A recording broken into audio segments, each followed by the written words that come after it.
Morning po. Nakakatawa lang isipin, no? Tingnan mo. Nawalan na si Rendon Labrador ng TikTok.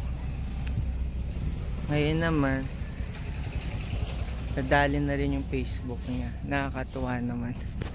Ito na yung tinatawag ko talagang karma is real.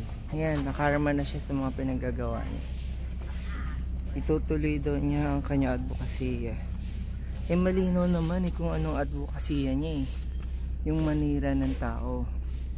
Kung sino yan makita niyang may ginagawang hindi naman talaga mali, pero issue niya lang para kumita siya sa sinasabi niyang negosyo, titirahin niya. Ang nakakatawa lang namang isipin niya yun is ito namang si Lalas ko to. Hindi daw niya kilala si Rendon Labrador. Sus ko po, wag na tayo magplastikan.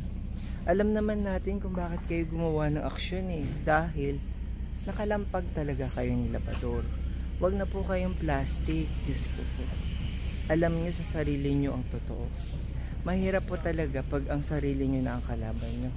Dapat pinag-iisipan nyo lahat. Tama naman ang tanong ng netizen. Mas masama ang magmura kaysa kumain ng icing. Madumi lang talaga ang mga utak nyo. Dapat ayusin nyo yan. Mas masama nga yung naghahalikan sa public pero tingnan nyo yung ginawa nyo. It's showtime pa rin ang tinira nyo. Kasi alam nyo na ang it's showtime is talagang namamayagpag. Wala na kayong magagawa dyan.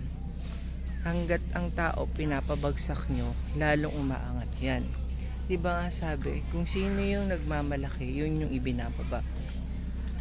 Sino yung nagpapakumbaba, yun yung inaangat. Huwag na po tayo magplastikan. Alam nyo na yung totoo sa sarili nyo. Mahirap pong kalaban ang sarili nyo.